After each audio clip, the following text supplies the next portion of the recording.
placer tener a Carlos Germano en línea, enorme analista. ¿Qué tal, Carlitos? ¿Cómo va? Buen día. Hola Gustavo, ¿cómo te va? Buen día, ¿qué decís? Bien, muy bien, muy bien. A ver, ¿cuáles son las sensaciones, la mirada analítica que siempre tenés tan profunda con relación a este tema? ¿Se está analizando bien? ¿Se está analizando mal? No le estamos dando bola a algo importante en esta historia del triple Te femicidio? escucho muy ¿Cómo lo ves? cortado, Sí, Gustavo, te escucho cortado. sí. Carlos, A querido, ver, te decía. Sí, dale vos. ¿me escuchás Decime. vos un poquito mejor? ¿Cómo te va? Raúl Vázquez, de este lado, Hola, ¿cómo ¿cómo te estás? va, Rulo? Bien, bien, Raulo, bien. bien, ahora te escucho un poquito mejor. A Gustavo lo escucho cortado.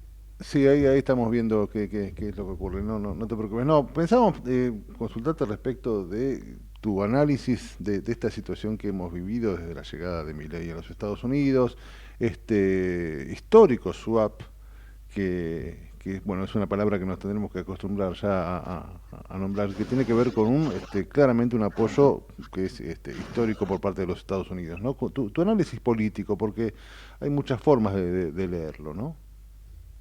A ver, yo lo analizaría en lo macro y en lo micro. Ujú, En lo macro creo que debe ser de las giras más exitosas de un presidente de nuestro país a los Estados Unidos. Digamos, en el cual el gobierno de Estados Unidos, más que un apoyo a la Argentina, le está dando un apoyo muy fuerte al gobierno de Javier ujú, Milei. Creo que este es un dato no menor, y donde acá también lo que se ve es lo que el presidente de la República venía planteando de su campaña, un alineamiento ujú, claro y concreto al mundo occidental, fundamentalmente un alineamiento con los Estados Unidos y con Israel. No es casual hoy, no sé si se reunió ya pero que se va a reunir con el premier israelí en el día de hoy, ujú. antes de volver a Buenos Aires.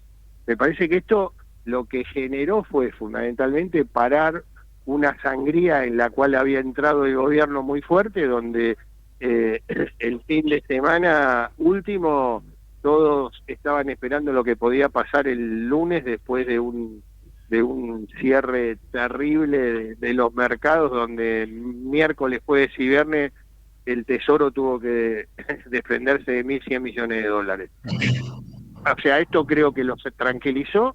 Ahora, esto es en lo macro, digamos, bajó un poco el nivel de incertidumbre, sacaron de la galera esta resolución donde también fue muy exitoso la cantidad de dinero en el acuerdo que hicieron con las cerealeras, donde en menos de 72 horas Sí. lograron un ingreso de más de 7.000 millones de dólares. Creo que ese es un mensaje claro. Ahora, el problema acá que yo estoy viendo, Raulo, es fundamentalmente lo micro. O sea, hoy el problema grave que está teniendo el gobierno de Milei es que no hay plata en la calle. Ujú, O sea, hoy la mayoría de los argentinos están con poco dinero, no están llegando a fin de mes, y esto está generando un nivel de angustia muy fuerte, que me parece que en el escenario electoral que se está viviendo, yo te diría que es de altísimo voltaje político, hay que seguirlo con mucho detenimiento, porque por otro lado, lo que todavía el gobierno de Milei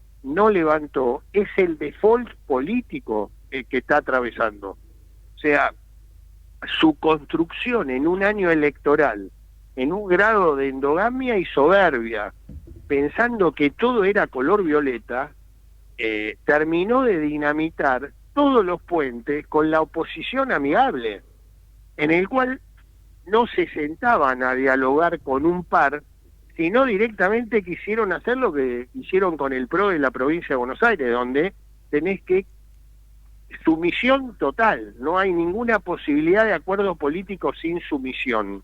¿Qué fue lo que pasó?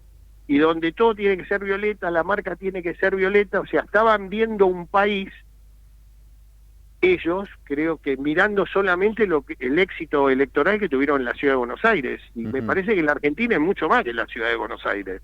Entonces, eso está totalmente cortado, no hay ningún nivel de confianza, rompieron todos vínculos con gobernadores. Imagínate, hace 60 días que no manejaban la agenda pública la volvieron a manejar ahora en este exitoso viaje a los Estados Unidos, y que es inviable que esto se modifique de acá al 26 de octubre. O sea, yo creo que este Claro. default Eso quería político... preguntarte, si esto le podía dar algo de oxígeno de cara a las elecciones, pero no. No, yo lo veo, te digo Mm. sinceramente, Gustavo, yo creo que es un tema muy macro, muy del círculo rojo, análisis, y así sin ir más lejos. Lo que estás viendo claramente, lo estás viendo después de la barbaridad que vimos con respecto a estas tres chicas que aparecieron de la peor manera en Florencio Varela, los medios de comunicación todos, cadena nacional, digamos, el tema Estados Unidos, presidente y demás, quedó totalmente en un segundo lugar. Sí. Lo que está claro es que a la sociedad, a los que votan, que es lo que necesita el gobierno de Milei para enfrentar este desafío electoral, yo te diría que eso está muy complicado, está con niveles de ruptura de confianza con muchos sectores políticos, en el cual estaba muy cerca del presidente Milei, que le ayudaron a pasar un 2024 exitosísimo, siendo minoría absoluta, Gustavo, y creo que la definición más clara en todo este proceso de default político que está teniendo el gobierno de Milei es lo que declaró el presidente del PRO. Hace un año que no hablo con el presidente. Digo, si el opositor, el partido opositor más amigable, el partido opositor en el cual le dio sustentabilidad y volumen político en casi todas las votaciones en el Congreso durante 2024, dice que hace un año que no habla con el presidente de la República, me parece que es la mejor definición de lo que está pasando en este momento el gobierno de Milei. O sea, la estrategia Karina Milei, los primos Menem, que obviamente fue avalado por el presidente de la República, está claro que es género a poner en el gobierno en una situación de absoluta minoría y donde perdieron totalmente la agenda pública del gobierno, del país. Ujú. Ahora, vos sabés que genera dudas esto también, porque uno se pone a pensar, y vos claramente lo decís, ¿no? La gente no está en la macro, la gente está en la micro, que es justamente donde están los problemas. Sin embargo, desde el gobierno esto lo están mirando como, no digo que sea un salvataje electoral, pero inclusive lo dijo Donald Trump, ¿no? Planteó el apoyo total en la reelección, ni siquiera se metió en esto de octubre como dándolo por hecho, ¿no? Y ahí hay un conflicto, porque claramente habrá que ver qué piensa la gente que está en la micro y no en la macro, respecto de lo que el gobierno piensa, que en una de esas con esto las elecciones son pan comido, ¿no? Lo que te digo, sinceramente, pues digamos, no, yo lo veo muy complicado al Mm. gobierno, porque primero me parece que se sigue manteniendo, y lo hemos hablado con ustedes en varias oportunidades, la misma tendencia que se fue dando en todas las elecciones anteriores. 4 de cada 10 argentinos no van a votar. Ujú. Este me parece que es un primer dato, y creo que va a seguir la misma tónica. Yo no veo una tónica en el cual cambie abruptamente esto por el acuerdo con Estados Unidos, que es el hecho novedoso. Segundo tema, Raúl, hay, digamos, analizando el país entero, no la capital federal y la Ujú. provincia de Buenos Aires, el ciudadano, no sé, por ejemplo, se me ocurre Río Negro, Neuquén, San Juan, Salta, digamos, pueden romper tranquilamente, se pueden beneficiar terceras fuerzas, en este caso, de listas vinculadas a los oficialismos provinciales. Mm. Digamos, pueden romper esa polarización, porque acá lo que se está dando también interesantemente, hay que analizarlo, es que el peronismo tampoco crece. No es que la alternativa, estoy descontento con el gobierno y voy al peronismo. Si vos analizás lo que pasó en el país, vos tenés elecciones del peronismo muy malas, en Salta, en Jujuy, Sí. en Misiones, mismo en Corrientes salieron segundo el peronismo, pero hizo la peor elección en la historia desde 1983 a la fecha, donde logró solamente el 20%.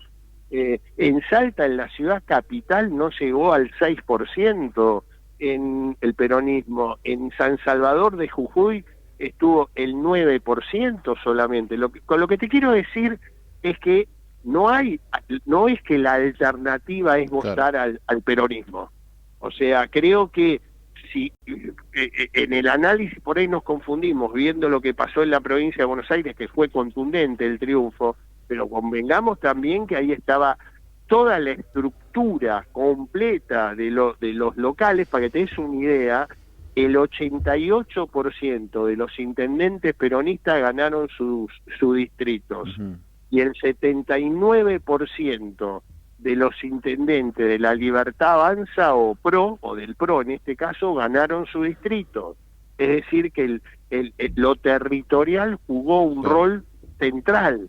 Digo, lo que yo estoy viendo es que el protagonista sigue siendo la no votación, y hoy empiezan a tener en algunos lugares ciudadanos de nuestro país que por ahí tienen alternativas con los oficialismos provinciales que el gobierno de Milei quiso, digamos, imponer, digamos, que la negociación sea en base a lo que ellos querían. El caso más típico, Gustavo, Raúl, vos acordate lo de Corrientes. O sea, en Corrientes, que venían con un apoyo central, perdieron los 3 senadores, porque los 3 senadores están alineados al gobierno de la provincia de Corrientes, y donde le planteaban al gobernador Valdés que todo tenía que ser color violeta, y que ellos tenían que encabezar la lista el gobernador tenía que ser de signo de la Libertad Avanza. Creo que era un grado de miopía política y de no entender, digamos, por eso hablo del amateurismo, que lo están pagando. Pero bueno, yo digo, estas cosas, me parece que hoy hay una pérdida de confianza absoluta de la oposición amigable. Lo estás viendo en las cámaras, permanentemente vienen perdiendo votaciones, y yo te diría que hay que esperar después del 26 de octubre, ver de qué manera se sientan y pueden recomponer con eso, y ahí te diría que aprovechar este salvataje económico muy fuerte que le dio el gobierno de los Estados Unidos al gobierno de Javier Milei, y ver si tiene la habilidad política de ampliar, de romper la endogamia, de que la señora Milei o los señores Menem no sean dueños absolutos, de que piensen que son los dueños absolutos del país para generar política, y el presidente podrá tener un mejor destino. Si no, yo te diría que va a ser una situación de inestabilidad institucional muy fuerte. Muy fuerte. A ver, Carlos, espero que me escuches bien ahora. Quería preguntarte, sí, bueno, tu balance sobre este triple crimen, ¿no? Y recién lo comentabas. Quizás no estamos viendo toda la película, ¿no?, completa. Necesito tu mirada, tu observación sobre todo esto. Mira, yo lo que veo ahí, Gustavo, cuando yo te hablo, viste, que no hay un mango, que está costando mucho llegar a fin de mes, que la situación que se está dando, y lo ves en los focus. Días pasados hicimos un trabajo con gente que regresó al país, de países limítrofes, y nos decían, en 60 días vi que la gente está cada vez peor. Me llamó la atención, hubo 4 o 5 personas que estuvieron viajando a sus países de origen y volvieron, en el cual dice, le llamó poderosamente la atención cómo había cambiado el clima del humor social en los últimos 60 días. Creo que eso se está viendo muy fuertemente. ¿Por qué? Porque lo que se rompió totalmente son las expectativas. Entonces tenés pibes jóvenes, como en este caso, que hacen lo que pueden para poder ver la posibilidad de vivir un mejor futuro, viven el día a día, sea como sea, hacen lo que sean, y yo te diría, acá llamó la atención por la crueldad, por por situaciones que uno está más acostumbrado a leer en los diarios que están pasando en Ecuador o pueden pasar en México, pero yo te diría que debe haber situaciones permanentes en el cual por ahí no están saliendo de situaciones como esta, porque lo que no se está visualizando es futuro, y al no se estar visualizando futuro y viviendo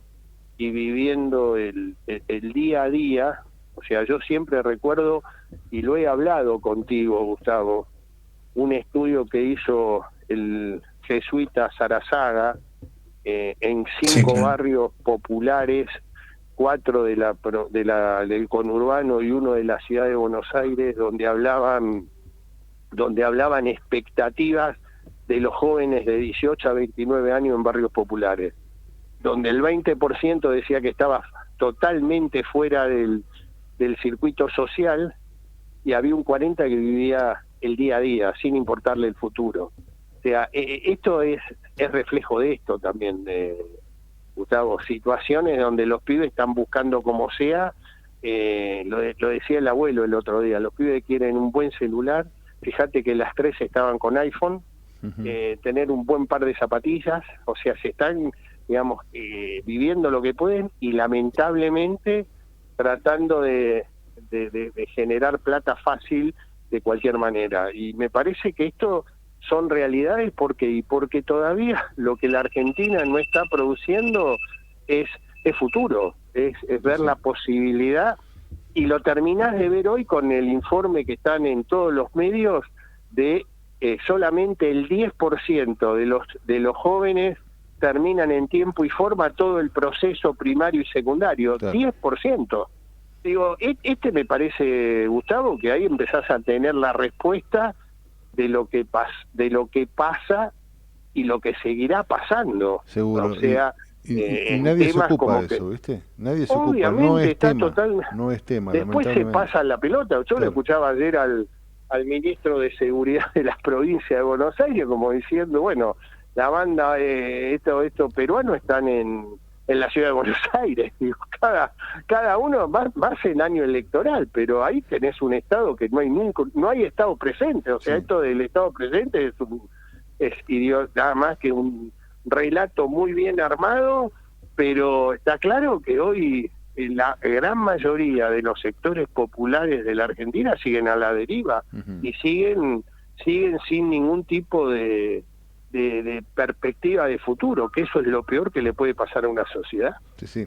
Y los políticos en el medio de esto, los políticos, se siguen mirando el ombligo, ¿no? Porque lo decíamos con Gustavo hace un ratito, lo decía yo, que pareciera que el narco lo trataran como jurisdiccional, ¿no? Esto sucedió en tu territorio, Exacto. Es tu problema, y bueno, la villa estaba en tu territorio, es tu problema, cuando en realidad la General Paz en este punto une, no divide, y de eso no se dan cuenta, y mientras sigan mezquinamente pensando cada uno en sus urnas, esto, bueno, es cuestión de tiempo, ¿no? Va a seguir. No, esto lo vas a... Yo creo que esto debe ser permanente, lo que pasa es que Claro, esto fue tan llamó cruel. La atención, fue por la crueldad, uno no estaba acostumbrado, esto lo leía o lo veías en series televisivas o lo lees en las redes o en los medios que pueda pasar, no sé, en México o en Ecuador o en su momento en Colombia, pero en la Argentina uno no estaba acostumbrado a eso,